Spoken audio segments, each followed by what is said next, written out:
La predicación de esta mañana es la continuación del domingo pasado. Sería la segunda parte de esta predicación que se titula El poder divino de Cristo. Estamos viendo el capítulo 6 de Juan. Juan escribe con el propósito de mostrar que Jesús es el Cristo, el Hijo de Dios, y que al creer en Él sepamos que tenemos vida en su nombre. El énfasis de Juan es recalcar quién es Jesús y no tanto qué hizo Jesús.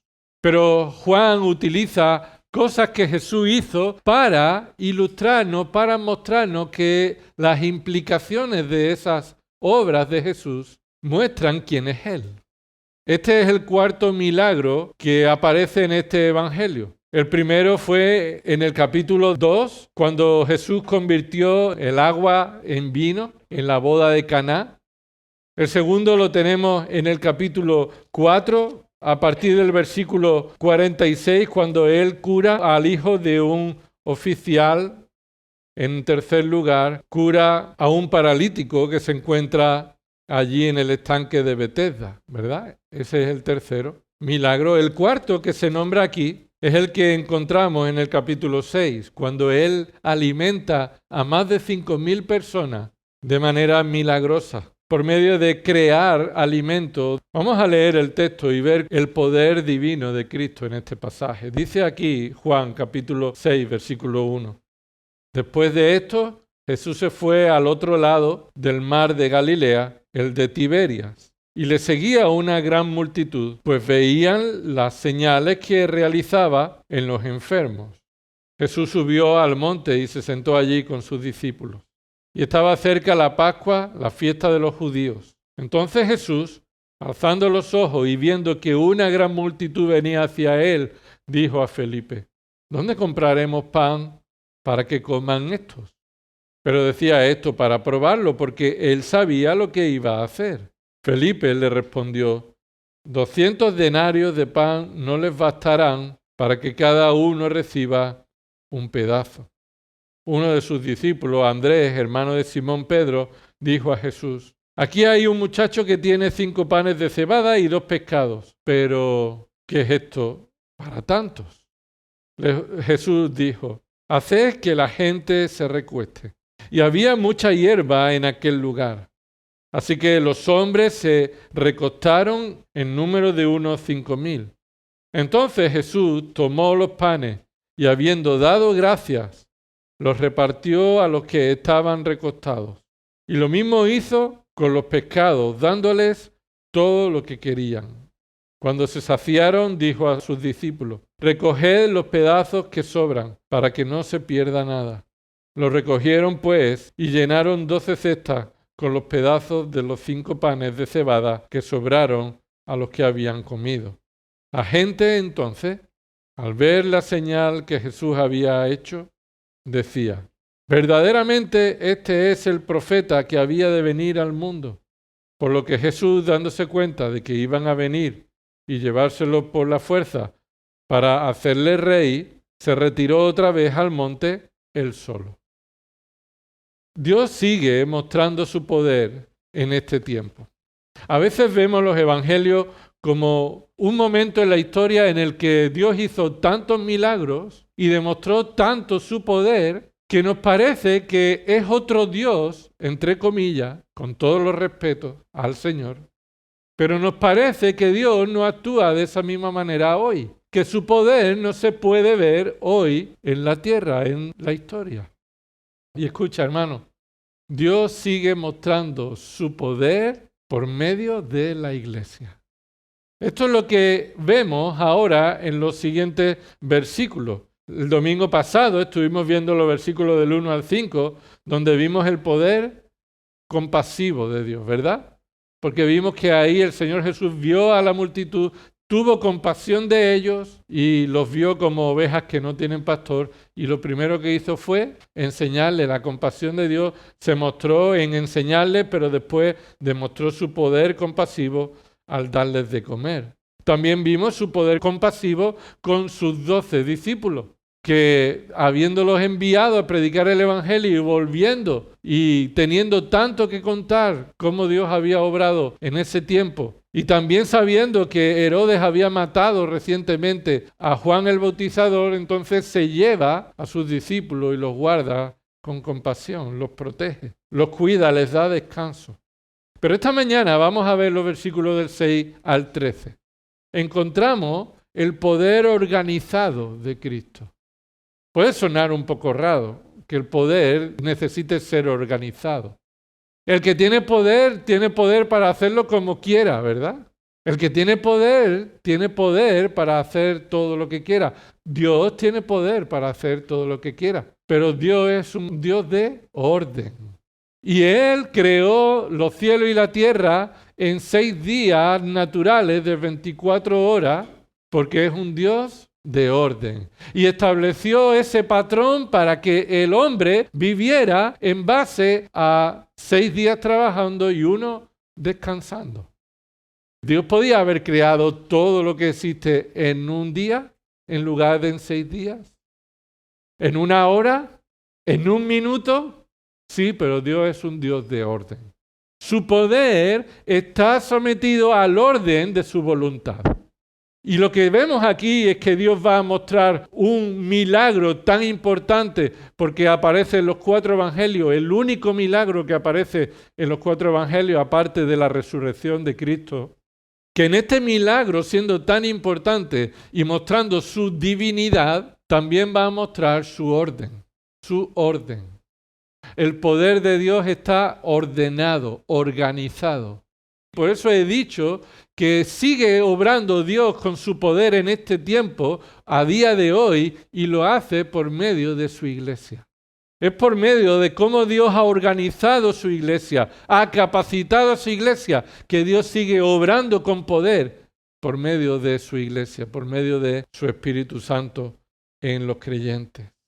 Estando cada uno en nuestro lugar, dentro de la iglesia, dependiendo todos del mismo poder de Dios para llevar a cabo los mandamientos que el Señor nos da a la iglesia, así es como Dios está revelando su poder en esta tierra. Muchos buscan señales y prodigios. Dice el texto que el Nuevo Testamento, que los judíos buscan esto, ¿verdad? Señales y prodigios. Los griegos buscan sabiduría, pero la sabiduría y el poder de Dios están en, dice Pablo, en Cristo, que es poder de Dios y sabiduría de Dios. La pregunta es cómo vemos el poder y la sabiduría de Cristo en esta tierra. La respuesta es por medio de ti y de mí, si somos creyentes. Por medio de su iglesia, Dios muestra su poder. Así que el Señor Jesús va a mostrar su poder, pero usando a sus discípulos. Él podría hacerlo del mismo modo que podría crear todo en 1 hora y no en 6 días. Él podría haber alimentado a todos sin necesidad de nadie, pero Él ha decidido usar a sus discípulos y organizar esta ayuda para que su poder pueda ser transmitido y organizado. Vamos a verlo juntos. Y para retomar, aunque empieza en el versículo 6, retomemos en el versículo 5 esta idea. Entonces Jesús, alzando los ojos y viendo que una gran multitud venía hacia él, dijo a Felipe: ¿dónde compraremos pan para que coman esto? Pero decía esto para probarlo, porque él sabía lo que iba a hacer. Ya vimos el domingo pasado que la primera pregunta de esta escena en este evangelio no fue la primera pregunta o lo primero que Jesús hizo para empezar este milagro. Recordáis ya que en otros pasajes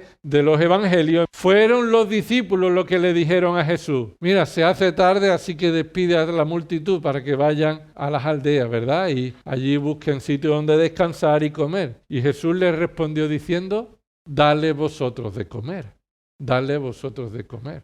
Y a partir de ahí el Señor ha encomendado a los apóstoles a que cumplan este mandato, que le dieran ellos de comer. Y la respuesta de los apóstoles fue de alguna manera poner en duda si ellos son capaces de hacerlo. Si en realidad el mandato se corresponde con las capacidades, que lo que Dios nos manda que hagamos se corresponde con nuestras capacidades. Esa suele ser nuestra lucha. Dios quiere que hagamos como iglesia y llevemos a cabo el ministerio que cada uno ha recibido el don, pero en muchas ocasiones somos nosotros los que no cumplimos porque ponemos ciertas excusas. Así que dice aquí el versículo 6, pero decía esto para probarlo. Y Jesús estaba probando a Felipe con el propósito de que se manifieste en Felipe lo que hay en su corazón. ¿Cómo Felipe respondería a esta necesidad? Jesús pone a prueba la fe de Felipe y Dios pone a prueba nuestra fe en muchas ocasiones, y el propósito es para que podamos manifestar nuestra necesidad de Dios y confiar en su palabra. Santiago 1, versículo 3, nos dice que la prueba de nuestra fe produce ¿qué? Paciencia. Y no es que el Señor quiera enseñarnos paciencia haciéndonos sufrir, sino que el Señor nos muestra que cuando Él trae prueba a nuestra vida, esto va a producir paciencia mientras descansamos en Él. Porque dice el que esté falto de sabiduría, dice el siguiente versículo, pídalo a Dios. Así que tenemos en Dios todos los recursos necesarios para responder a las pruebas de nuestra fe. Deuteronomio capítulo 8, versículo 2 nos dice: y te acordarás de todo el camino por donde el Señor tu Dios te ha traído por el desierto durante estos 40 años para humillarte. Esto es lo que Moisés le estaba diciendo a la segunda generación de los judíos que salieron de Egipto antes de entrar a tomar posesión de la tierra prometida. Y les dijo: te acordarás de todo el camino por donde el Señor te llevó. Es decir, le está diciendo, tienes que mirar atrás para recordar las cosas que Dios ha hecho en tu vida.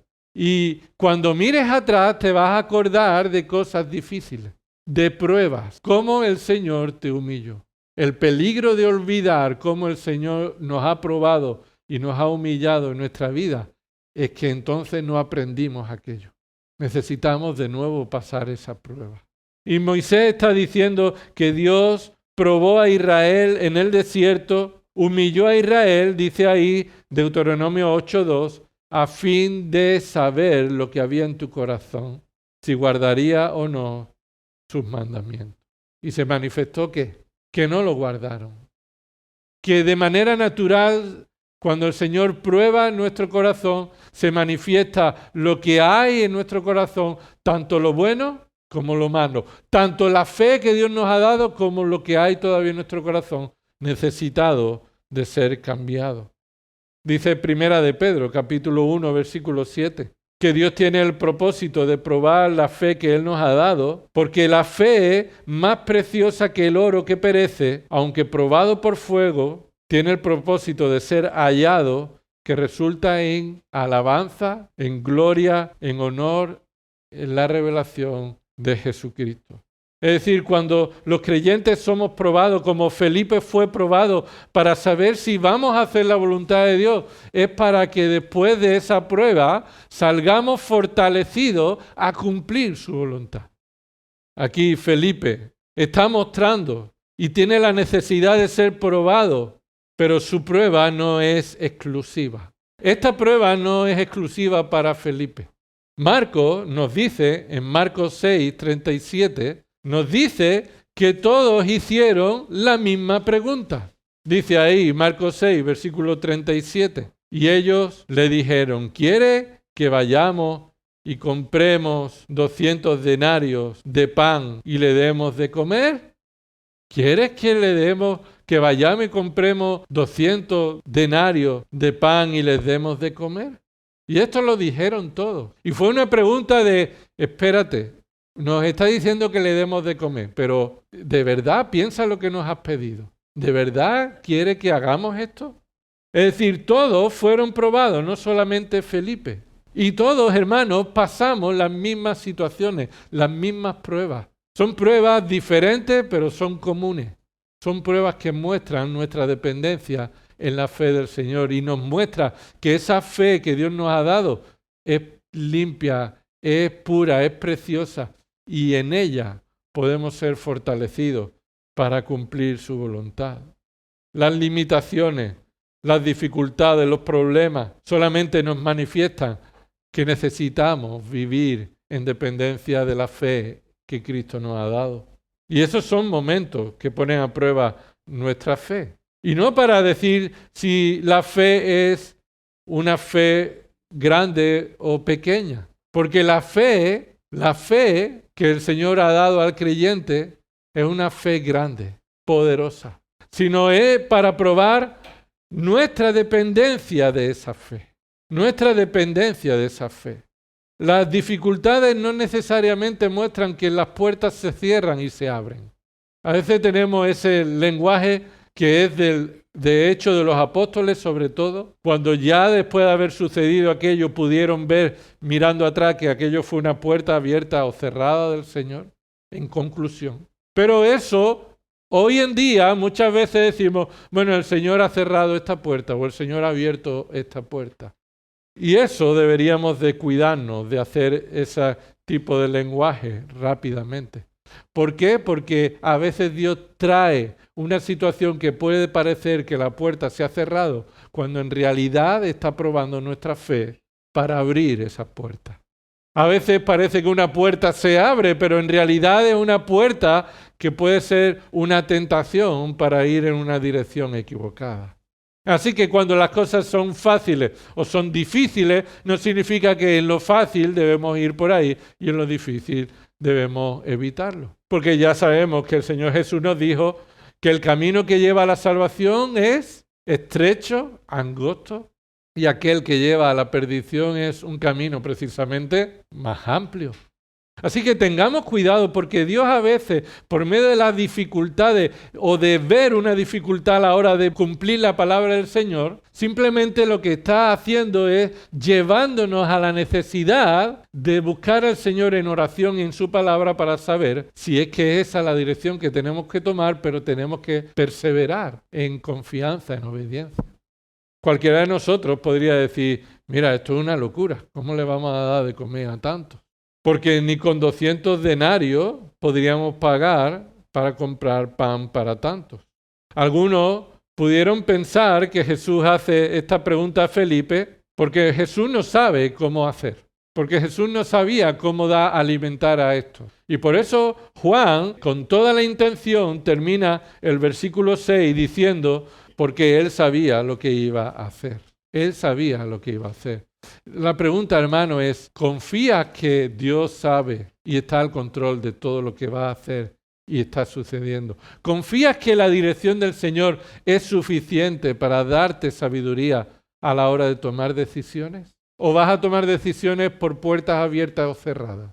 ¿No es mejor tomar la decisión de acuerdo a la voluntad de Dios revelada en su palabra? Porque Él ya sabe lo que va a hacer. Así que Juan añade esta aclaración de que la pregunta de Felipe no procede del desconocimiento de Jesús, y entonces Juan nos aclara que Jesús sabía lo que él iba a hacer, tenía un plan, y en ese plan incluía usar a los discípulos y mostrarles que Dios los iba a usar a ellos por medio del poder de Cristo, pero los iba a usar en medio de sus limitaciones, su debilidad. Esto significa que las demás preguntas estaban preparando la evidencia de la grandeza del milagro de Jesús. Lo que continúa no son preguntas de Jesús a los discípulos porque Él esté buscando la opinión de todos, sino para hacerles ver a todos que lo que está a punto de hacer es un milagro importantísimo, destacado.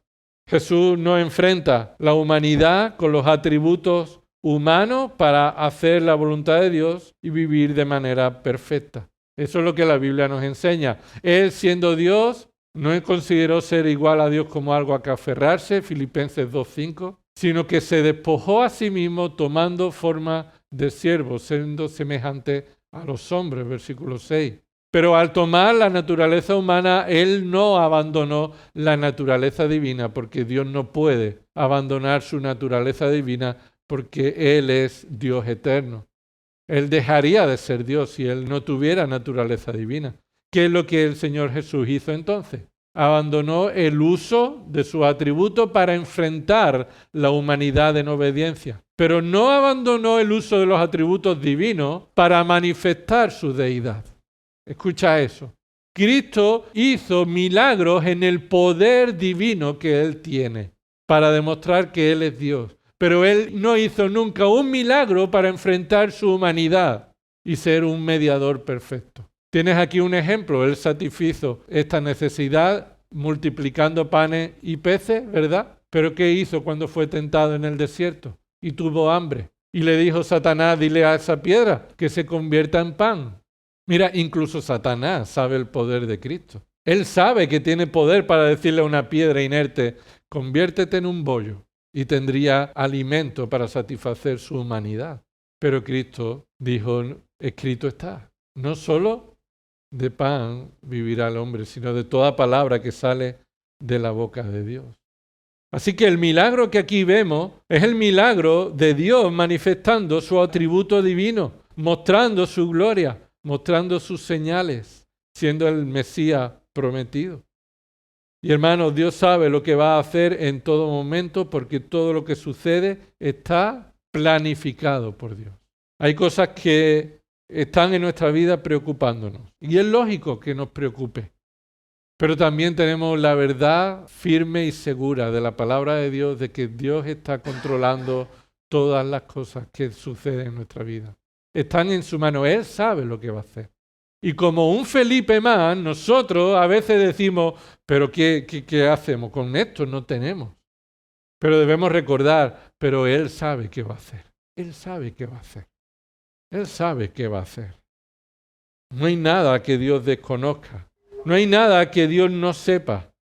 Todo va a suceder en el momento y en la forma en la que Dios determina. Y también en su palabra nos ha dado todo lo necesario para no solamente confiar, sino tomar decisiones adecuadas.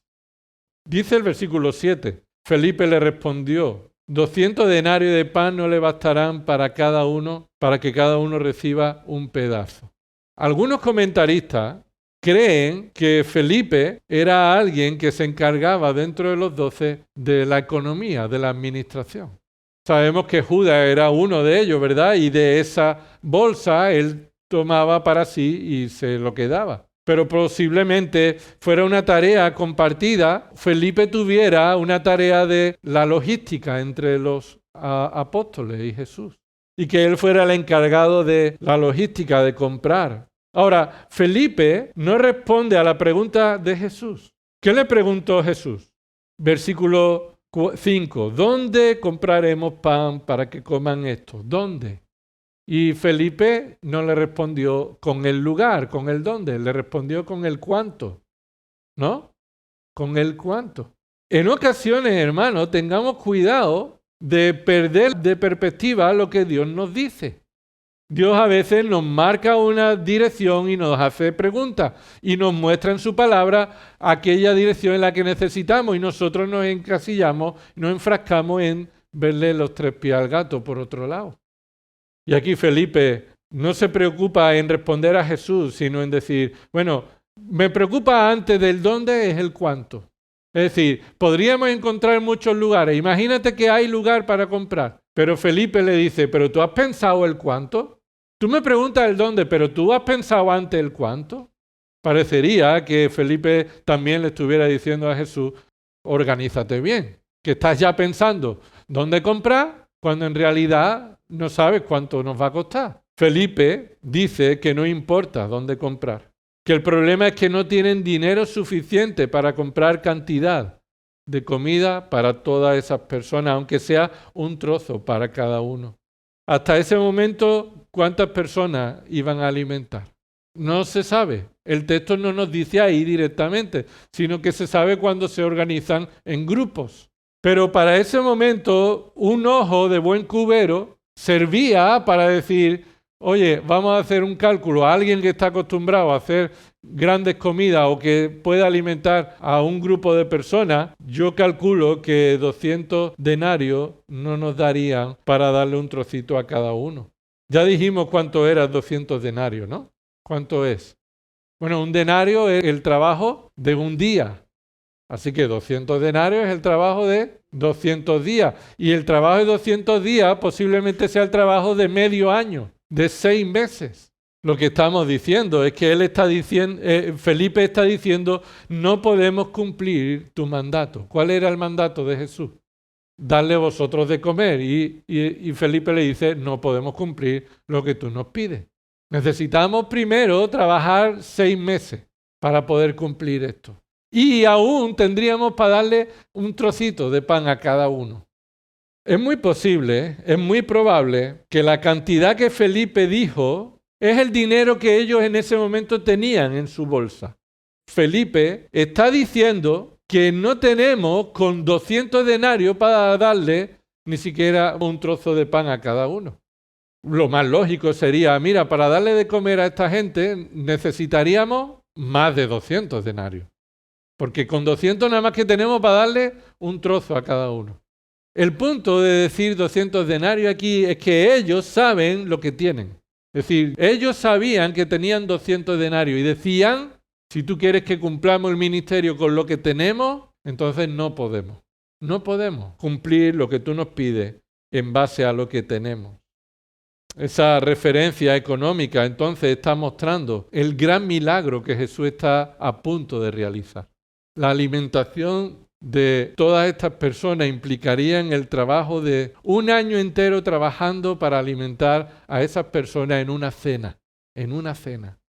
Después de la pregunta de Felipe y de los apóstoles, al constatarse que ellos no estaban capacitados, no tenían los recursos para obedecer el mandato de Jesús, para alimentar la multitud, Jesús le respondió con una nueva tarea. Y no la tenemos ahí en Juan, sino que lo encontramos en Marcos, capítulo 6, versículo 38. ¿Qué respondió Jesús cuando le dijeron que 200 denarios de pan no le bastarán para que cada uno reciba un pedazo? Dice, y él les dijo, ¿cuántos panes tenéis? Id y ved. Lo que Jesús le está diciendo entonces como respuesta es, bueno, si no tenemos con el dinero para comprar, entonces ¿cuánto tenemos ya entre nosotros de lo que ya hemos comprado? ¿Me explico? Y ahí ¿cuánto tenéis? Se refiere no a la multitud, sino a los discípulos. Al menos al grupo de los discípulos más allá de los 12, los que están siguiendo a Jesús, aparte de los 12. Así que entre ese número no definido, había que buscar cuánto alimento hay, cuánto pan tienen ellos, qué alimento tienen. Es decir, el poder de Dios no va en contra de, como estamos estudiando los viernes, una correcta administración. Es decir, cuando sabemos que Dios tiene poder para cubrir nuestras necesidades, eso no quita que evaluemos qué es lo que tenemos, qué es lo que está en nuestras manos, qué es lo que sí tenemos. Y aquí el Señor Jesús les hace esta pregunta y empieza a planificar su poder diciéndole, venga, id y haced un recuento de cuánto tenéis. Y lo vuelvo a repetir, no es de toda la multitud, sino de los discípulos. El milagro entonces se va constatando por medio de hacer este recuento de los recursos que poseen con los discípulos y los discípulos obedeciendo, ¿verdad? Empiezas a ver a los discípulos obedecer. Los discípulos empiezan a obedecer. No les dice, ¿para qué vamos a recontar? ¿Qué sirve para eso? No, ellos obedecen. Y en respuesta a ese mandato de darle de comer, hermanos, estamos viendo a unos discípulos obedientes. Unos discípulos obedientes. Los discípulos están siendo obedientes a aquel que tiene poder para obrar y poder cumplir el ministerio guiados por su voluntad. ¿Qué importa que seamos una iglesia pequeña? Si Dios nos manda que cumplamos su ministerio, somos llamados a cumplirlo. Examinando lo que tenemos, pero también sabiendo que Dios es poderoso para cubrir lo que no tenemos. Por supuesto, sabios para no comenzar una obra y no tener suficiente para terminar la obra y manifestar que hemos sido imprudentes, ¿verdad? Por eso cuando hemos comprado este local ha sido porque el Señor ha provisto para comprar el local. Porque sabemos que hasta ahí podíamos llegar y ha sido sacrificadamente y el Señor lo ha provisto por ofrenda no solamente de los miembros de esta iglesia, sino de miembros de otras iglesias. El Señor ha provisto. Entonces el Señor no nos dice que seamos unos cabezas locas, unos irresponsables, que no tengamos problemas porque tengamos poco, que vayamos más allá de nuestras posibilidades porque Él va a cubrir. No, eso no lo llevamos a todos los puntos de nuestra vida. Dios nos manda que cumplamos el ministerio de la iglesia y Él ha prometido que va a proveernos de todo lo necesario, pero eso conlleva planificación. Eso conlleva planificación. Así que, ¿cuánto tenemos entre todos, hermanos? ¿Cuánto tenemos entre todos? Es lo que en ocasiones hemos podido hacer. Tenemos una necesidad y cuánto entre todos podríamos recoger para enfrentar ese ministerio. Y el Señor proveyó para que cada uno delante del Señor pueda poner lo que el Señor nos ha mostrado en nuestro corazón, que es una ofrenda sacrificada. Así que todos tenemos algo que Dios debe usar de nosotros. Dios nos ha provisto tanto de capacidades como de habilidades, tanto material como espiritual, que debe ser puesto al servicio del Señor. Hasta tal punto que el Señor va a mostrar que se va a hacer su voluntad, mostrando que debemos servir al Señor no solamente con lo que tenemos, sino con lo que debemos esforzarnos para servirle, porque sabemos que esto requiere un esfuerzo. Y el primer esfuerzo es saber qué es lo que el Señor me ha dado. ¿Qué es lo que el Señor me ha dado? Mira 1 Corintios, capítulo 12. ¿Qué es lo que el Señor me ha dado? El Señor nos ha dado posesiones materiales, economía, trabajo para poder vivir y sostener nuestra familia y ofrendar. Y eso lo estamos estudiando los viernes, por eso no quiero enfatizar ese punto ahora aquí. Pero sí nos ha dado más allá de lo material. Capítulo 12, versículo 4. Ahora bien, hay diversidad de dones, pero el Espíritu es el mismo. Hay diversidad de ministerios, pero el Señor es el mismo. Hay diversidad de operaciones, pero es el mismo Dios el que hace todas las cosas en todos. En todos nosotros, hermanos. Es Dios el que hace la obra, las cosas en todos. Todos hemos recibido dones espirituales. Una mezcla diferente de dones espirituales que se puede mostrar en un don singular. Un don específico, un don especial para ti, en mezcla de los demás dones diferentes. Pero ¿cuál es el propósito? Versículo 7. Pero a cada uno se le da la manifestación del Espíritu para el bien común. Para el bien común. Lo que Dios te ha dado, la capacidad espiritual que Dios te ha dado para servirle, esa capacidad ha sido para ponerla en práctica para el bien común de los hermanos, de los creyentes de la iglesia. Esto es lo que vemos en ese momento. El Señor Jesús le dice, mirad qué tenéis entre vosotros. Porque lo que está buscando es que ellos sepan que todo lo que tienen debe ser puesto para el beneficio de otros. Hermano, no vienes a la iglesia para bendecirte. Vienes a la iglesia, porque eres parte de la iglesia, para ser de bendición. Es un pecado de nuestro corazón cuando creemos que debemos recibir de la iglesia para nuestras necesidades. Que esperamos que nos traten los hermanos de la manera en la que yo creo que me deben tratar. Formamos parte de la iglesia con el propósito de ser de bendición a los demás. Venimos a las reuniones, formamos parte de una iglesia que no solamente vive y se bendice por las reuniones, sino cada día, cada semana formamos parte del mismo cuerpo para el beneficio de los demás. ¿Cómo puedo ser de bendición para mis hermanos? En primer lugar, orando por ellos, ¿verdad? ¿Cómo estás orando por tus hermanos? ¿Cómo estás pidiendo al Señor por ellos? ¿Cómo estás dedicando tiempo para orar por ellos? No solamente orar por los hermanos, sino servir a los hermanos. O conocer a los hermanos en sus necesidades. ¿Cómo está mi hermano? ¿Cómo está mi hermana? ¿Qué necesidades tienen? ¿Y cómo puedo cubrir esas necesidades? Somos llamados a formar parte del cuerpo para el beneficio de los demás y no para mirar nuestras necesidades. Versículo 11. Tenemos dones que el Señor nos da. Capítulo 12 de 1 Corintios, versículo 11.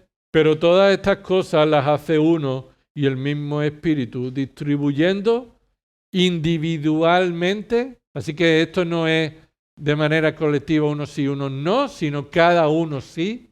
No es que unos tienen más dones que los demás y otros no tienen dones ninguno, no. Cada uno individualmente ha recibido de Dios la capacidad espiritual para servir a los demás, según como que, dice ahí el versículo. A cada uno según la voluntad de Él.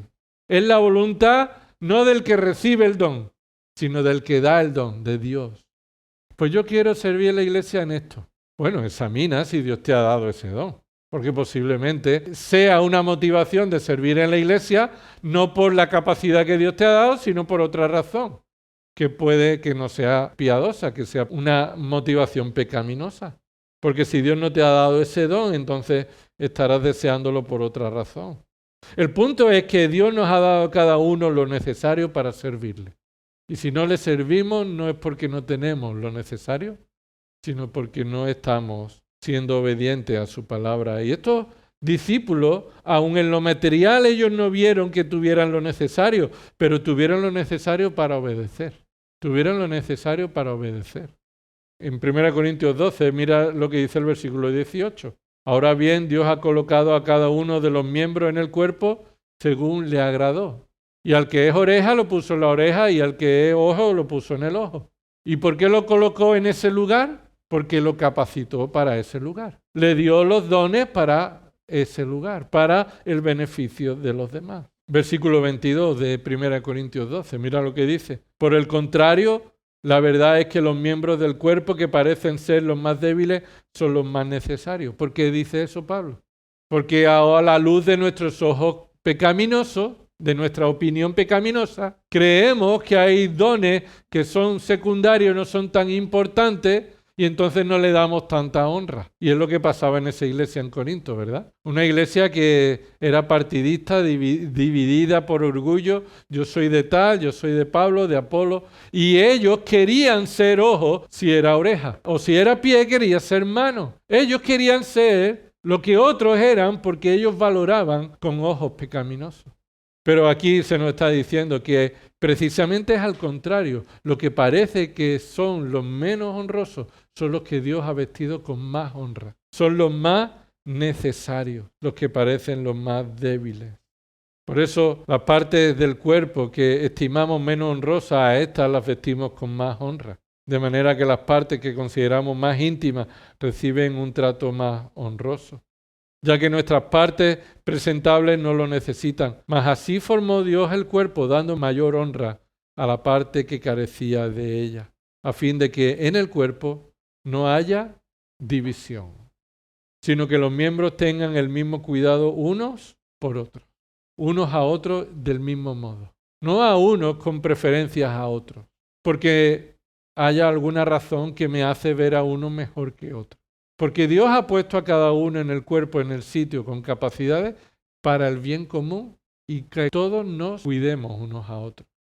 Este momento del milagro del pan y de los peces es el caldo de cultivo en el que muchas veces en la iglesia hay conflictos, hay problemas. Es un buen contexto en el que los discípulos podrían empezar a discutir entre ellos. A decir algunos, pues sí, tenemos suficiente.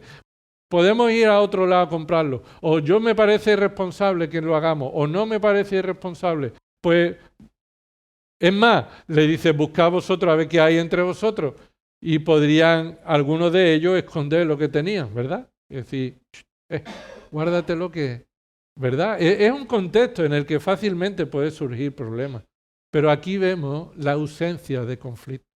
Vemos que el poder de Dios está siendo manifestado por unos discípulos que, aunque ven sus limitaciones, se caracterizan por la obediencia. Se caracterizan por la obediencia. Así que los recursos, hermanos, tanto materiales como de capacidades espirituales, que cada uno ha recibido, escucha, aunque a tus ojos y tu consideración pueden ser limitados, en Cristo son fortalecidos. Puestos al servicio del Señor, Dios los va a usar para mostrar su poder. Porque Dios va a mostrar su poder por medio de su iglesia, que se organiza y que sigue la dirección del Señor, que cada uno, el Señor nos ha puesto en el sitio que Él quiere. Por eso Pablo dijo en la segunda carta de Corintios, segunda de Corintios, capítulo 12, versículo 10. En el ministerio, Pablo dijo esta conclusión. Versículo 10. Por eso me complazco en las debilidades, en insultos, en privaciones, en persecuciones y en angustias por amor a Cristo. Es decir, todas las pruebas que puedan venir a mi vida y que manifiesten debilidad para mí como humano, yo me complazco en ellas. Encuentro motivo de gozo. ¿Por qué? Termina diciendo el versículo. Porque cuando soy débil, entonces soy fuerte. ¿Qué significa? Que cuando soy débil se manifiesta mi debilidad personal, mi debilidad humana, entonces soy fuerte con el poder de Dios. ¿Cómo puede verse el poder de Dios hoy en la tierra?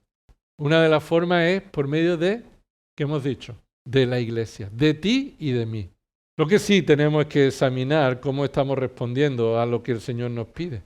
Poniendo excusas, no tengo tiempo, no tengo capacidad, no tengo habilidad, no tengo, o más bien diciendo, Señor, tengo esto. Y quiero ser fiel con esto. Aunque sea poco, esto te honra, esto te glorifica. Aunque sea poco. Aunque sea limpiar. Aunque sea algo que nadie sepa que tú lo estás haciendo. Pero es de bendición para los demás. Aunque sea planificar una reunión o todo lo necesario para que un ministerio se desarrolle para la gloria de Dios y nadie sepa que tú lo estás haciendo. Pero se necesita eso. Y Dios te ha dado la oportunidad o la capacidad para hacerlo. Y nosotros debemos responder como estos discípulos, con obediencia, seguir adelante. Veo mis limitaciones, pero quiero poner a servicio del Señor lo que tengo. En respuesta a esto que el Señor dijo, mirad qué hay entre vosotros y id y ved. Ahí hay un lapso de tiempo, no sabemos cuánto, pero llegamos al versículo 8 de Juan 6. Juan 6, versículo 8. Después de que se han ido, vuelve alguien. Y ese alguien es Andrés. Y Andrés viene diciendo ¿qué? Bueno, no sabemos por qué Andrés fue el que vino y lo dijo. Algunos dicen, pues posiblemente también Andrés estaba ayudando o se encargara de esta tarea con Felipe. No sabemos. Pero Andrés dijo a Jesús, versículo 9, aquí hay un muchacho que tiene 5 panes de cebada y 2 pescados. ¿Pero qué es esto para tantos? Y no puedo evitar que me llama la atención la pregunta de Andrés. Andrés de nuevo vuelve a ir en la misma dirección que Felipe, ¿no? Es decir, de nuevo tenemos un problema para cumplir tu voluntad, lo que tú nos mandas. ¿Qué es esto para tanto? Es más, es ya más ridículo todavía. Y la pregunta hace que parezca ridículo lo que el Señor nos dice que hagamos. ¿Qué es esto para tanto? Pero a mí lo que me llama la atención es quién tenía ese pan y ese pescado. ¿Cómo que un muchacho? Es más, la palabra en el original es un muchacho joven. Enfatizan la juventud de ese muchacho. Y 5 panes de cebada, no te imagines tú que es una buena hogaza de pan. No, son 5 panecillos de cebada. Es más, la cebada no es igual que el trigo. La cebada, el pan de cebada es el pan de los pobres. Aunque últimamente se pone muy de moda lo que antes era lo más tradicional, ahora es la crème de la crème, lo exclusivo, ¿no? Ahora, el punto es que ese pan en aquella época era el pan de los pobres. El que más tiempo duraba o el que más tiempo, el que costaba menos dinero. Y lo tenía un muchacho. ¿Qué hace un muchacho con pan y no lo tienen los padres? Esa es la cuestión. ¿Qué hace que lo tenga un muchacho y no lo tienen los padres? Posiblemente los padres no están allí con él. Dentro de la esfera de la posibilidad. No estoy diciendo que esto sea tal como yo estoy diciendo, pero la razón más probable es que este chiquillo, este muchacho, llevara un pan para su camino. Y es su pan el que lo ha puesto al servicio del Señor. Me extraña a mí mucho que no hubiera más. Me extraña muchísimo. Pero a veces el Señor usa a los humildes para avergonzarnos a los demás. Lo que no somos capaces de dar nosotros lo va a dar a alguien que manifiestamente está mostrando un sacrificio, está mostrando lo que los demás teníamos que haber hecho. El poder de Dios se manifiesta por medio de la obra de Dios en nuestro corazón, que pone al servicio de Dios lo que tiene. No lo que le sobra, lo que tiene. Este chico está poniendo en juego, en sacrificio, lo que tiene para él, para ser entregado. Segunda de Reyes, capítulo 4, versículo 42 a 44. No hace falta que vayáis, pero Eliseo alimentó a 100 personas con 20 panes de cebada. 100 personas con 20 panes de cebada. Así alimentó Eliseo a esa gran multitud y aquello pareció un milagro. Escúchame, 5 panes para más de 5.000 personas. Es decir, el milagro que el Señor Jesús está a punto de realizar está subiendo en la escala. Ni 200 denarios, ni todo el pan que pudiéramos comprar con eso, sino que entre nosotros nada más que hemos sido capaces de recoger lo que un muchacho generosamente ha puesto a disposición. 5 panes y 2 peces. Los peces probablemente se refieren no a pescado fresco, sino a pescado ahumado. Y ese pescado dura más tiempo. Y algunos traducen como golosina de pescado. Es decir, como un pescado ya tratado y en el que va a durar tiempo y es como un manjar, como un salmón ahumado, algo que ya ahora está preparado y va a durar más que si estuviera fresco. Pero ningún apóstol señaló lo que él tenía. Ningún apóstol señaló lo que él tenía. Ningún adulto señaló que él tenía algo para ofrecer. Así que el ministerio corría el peligro de no cumplirse por problemas logísticos, ¿verdad? El Señor nos dice que hagamos este ministerio, pero es que yo no lo tengo, no puedo, ¿verdad? Estamos limitados. El Señor sabe mis limitaciones. Sí que lo sabe, claro. Y por medio de tus limitaciones va a manifestar ¿qué? Su poder. Ellos mismos fueron testigos de que esa provisión insuficiente sería usado por Dios para dar alimento a toda esa multitud. Mira Marcos 6, versículos 7 y 8. Marcos 6, versículos 7 y 8. Entonces llamó a los 12 y comenzó a enviarlos de 2 en 2, dándoles autoridad sobre los espíritus inmundos. Y les ordenó que no llevaran nada por el camino, sino solo un bordón, ni pan, ni alforja, ni dinero en el cinto. ¿Qué es esto que estamos leyendo? ¿Cuándo ha sucedido? ¿Antes o después del milagro de los panes y los peces? Antes. Es decir, Jesús los manda, les dicen las condiciones en las que tienen que ir y vuelven. Y vuelven y entonces se van al otro lado del mar y entonces ahora sucede lo que estamos viendo de la multiplicación de los panes y los peces. ¿Por qué leemos este texto? Porque hasta ese punto ellos deberían recordar que han sido testigos recientemente de cumplir el ministerio del Señor sin pan en su saco. Que el Señor nos manda a predicar de 2 en 2 sin llevar nada.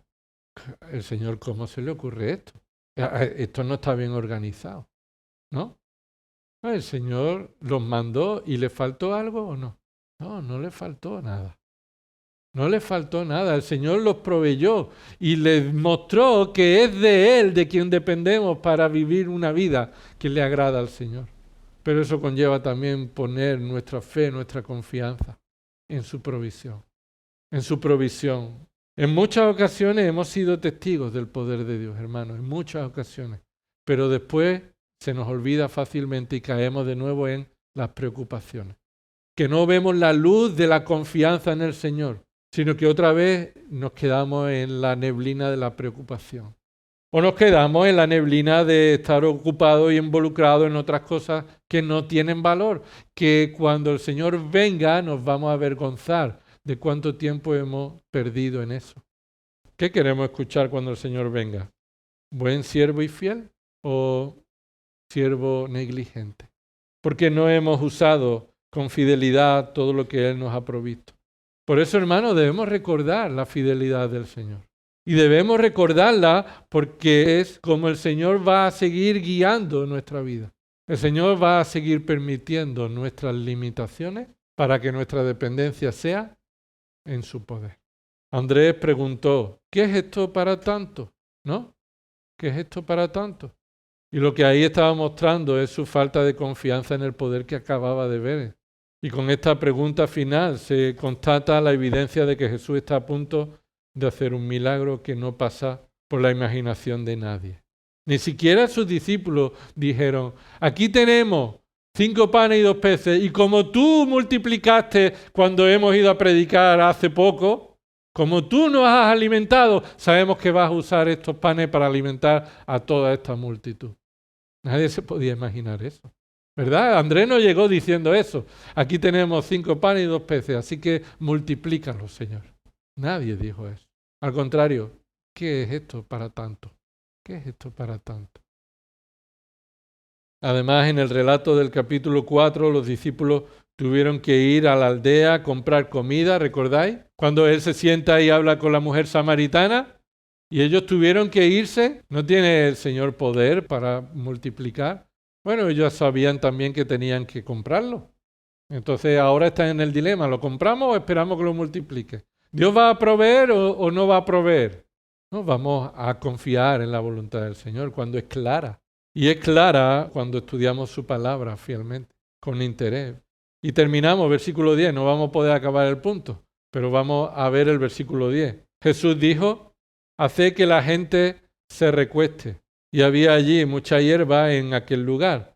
Así que los hombres se recostaron en número de unos 5.000. Aquí ya sí se da el número, unos 5.000.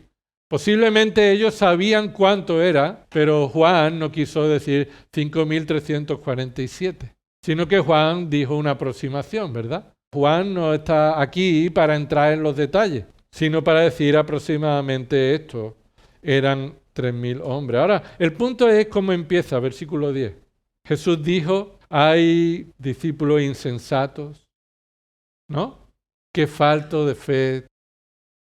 ¿O no os alimenté ahora que ponéis en duda que yo pueda hacer un milagro? Yo me imagino como si el Señor Jesús dijera, vamos, manos a la obra. Habéis visto que no es posible, ¿verdad? Ni dónde comprar, ni cuánto comprar, ni tenéis nada aquí. Ahora, manos a la obra. Y les manda y dice, haced que la gente se recueste. Así que ahora ellos tienen que ejercer la organización del poder de Dios. Dios va a mostrar su poder, pero ellos tienen que organizarlo para que pueda cumplirse como el Señor Jesús quiere que se hagan las cosas. Y aquí estamos observando la misericordia del Señor Jesús para con sus discípulos y para contigo y para conmigo, hermano. El Señor, en lugar de darnos un coqui, nos dice, mira, por aquí, haz esto. ¿Ves cómo se arregla? Y estaba controlado. Solamente tenías que esperar. O simplemente tenías que venir a la palabra y ver, está aquí. O mira, un hermano te ha animado o te ha exhortado y te ha enseñado por medio de su palabra lo que necesitabas ver. Y estaba ahí, no lo viste tú, pero estaba ahí escrito. ¿Me explico? El Señor Jesús tiene misericordia cuando nosotros solamente ponemos excusa, pero Él dice, vamos para adelante, venga, vamos para adelante. Y Jesús se dispone a mostrar su gloria, pero vuelve a usar estos mandatos a estos discípulos, que por ahora no han mostrado haber recordado o confiado en el Señor, pero cuando el Señor les dice que recueste a la gente, ellos lo hacen. Y estas indicaciones de Jesús destacan la organización para cumplir su voluntad. Hermanos, necesitamos seguir la organización de Jesús. En ocasiones, el poder que Dios está obrando en cada uno de nosotros no está bien organizado. Y necesitamos entonces ser guiados por el Señor Jesús para que cada uno en el lugar donde el Señor nos ha puesto cumplamos con el ministerio. Y las indicaciones se destacan por esta organización. Otros evangelios paralelos se nos dice que Jesús dijo cómo debían organizarse. Lucas 9, por ejemplo, dice, Jesús dijo a sus discípulos, haced que se recuesten en grupos como de 50 cada uno. Y así lo hicieron y se recostaron. Había grupos de 50 y había grupos de 100. Había grupos en el que era más fácil distribuir el alimento. Imagínate, haciendo grupos. Y mientras tú sabiendo que hay solamente 5 panes y 2 peces. Pero el Señor te ha dicho que hagas grupos, ¿verdad? Y los discípulos hicieron los grupos, hasta el punto que supieron cuántos eran. Por eso cuando hicieron los grupos fue fácil sumar todo y decir, bueno, ya sabemos cuántos somos porque estamos organizados por grupos. Lo que Jesús tiene aquí mostrando no solamente su poder para alimentar, sino también que Él dirige y nos acompaña mostrando cómo debemos organizarnos, debemos servir al Señor organizadamente. Esto significa que nos someteremos a que otro hermano tenga la responsabilidad de dirigir y nosotros a lo que el hermano diga porque lo está dirigiendo. Otras veces sea porque tenemos la responsabilidad de dirigir. Y tengamos que cumplirlo con responsabilidad, porque si no lo haces tú, el resto que está disponible a hacerlo, no podemos hacerlo. Aquí el punto es que el Señor es quien nos manda a que cumplamos el ministerio cada uno. Y los discípulos obedecieron, aún a pesar de que no todo estaba para cumplir el propósito, pero ellos obedecieron. La gente tenía necesidad de recostarse y ellos se recostaron allí en un lugar que había hierba suficiente para este tiempo. Eso es una referencia cronológica que nos muestra que se está cumpliendo en el tiempo de la Pascua. Así que los hombres se recostaron y eran como de 5.000. Mateo 14, mira lo que dice. Un momento ahí conmigo. Mateo 14, 21. Dice ahí, la traducción de esta palabra hombre se refiere a varones, no seres humanos, sino hombres refiriéndose a varones. Y se ve porque en Mateo 14, 21 dice que los que comieron fueron unos 5.000 hombres, ¿qué dice? Sin contar las mujeres y los niños. ¿Es que las mujeres y los niños no comieron? Sí comieron. Está diciendo que comieron 5.000 hombres sin llegar a contar sus familias, pero junto con sus familias. Algunos han hecho cálculos y podría ser entre 15 y 20.000 personas. 15 y 20.000 personas. Sería más de la mitad o casi este barrio entero. Dale de comer una cena, una noche. Y es muy importante ver cómo el Señor Jesús tiene poder para dar alimento a estas personas, pero también para administrarlos fielmente. Administrar los recursos fielmente, para que podamos cumplirlo para su gloria. Y su poder se manifieste en nuestra obediencia. En nuestra obediencia. Obedecieron al Señor y dividieron en grupos. ¿Cómo lo va a hacer el Señor? No sabemos, pero el Señor nos ha dicho que hagamos esto. Lo hacemos. Lo hacemos. Debemos ser entonces responsables de saber cuál es la voluntad del Señor, el ministerio que Él quiere que hagamos. Que estemos dispuestos a servir al Señor con lo que tenemos, en lugar de poner excusas. Y si el Señor nos dice eso, eso hacemos. La semana que viene continuaremos cómo el Señor sigue mostrando su poder organizadamente. Vamos a orar. Señor, te damos gracias por tu palabra, porque es tan rica en las enseñanzas que necesitamos, Señor, que nos muestra, Padre, que tú eres poderoso para hacer todo lo que quieres, pero además también nos muestra que quieres hacerlo de manera organizada por medio de tu iglesia. Y eso nos muestra, Señor, que si tú nos mandas a hacer y poner en práctica los dones que tú nos das, poner en servicio los recursos que tú nos das, estás dispuesto a servirte. Si no lo hacemos, Señor, no es por falta de poder de tu parte, sino por falta de obediencia de la nuestra.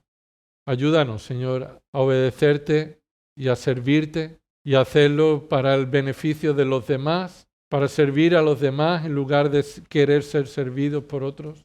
A poner en prioridad, Señor, el ministerio de tu palabra, del servicio en la iglesia y para tu gloria, Señor, antes que otros planes que tengamos.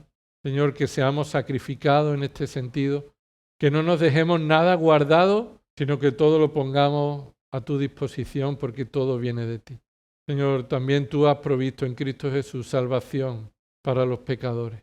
Y por eso si hay alguien que no ha creído en Cristo como Señor y Salvador, y puede verlo en su vida porque solamente está pensando en sí mismo y no siente ningún dolor por ser tan egoísta así, Señor, que tú le muestres ese pecado que lo hace ser culpable y merecedor de la ira del Cordero. Y aquellos que, Señor, tú nos has salvado, aún también necesitamos ser santificados. Todavía estamos pensando en nosotros mismos en muchos aspectos de nuestra vida. Queremos, Señor, que tú cambies, que podamos servirte con todo lo que tenemos y aún más allá de nuestras capacidades, dependiendo del poder que hay en Cristo Jesús. Y que todo lo que hagamos, Señor, sea para tu gloria. En el nombre de Cristo Jesús. Amén.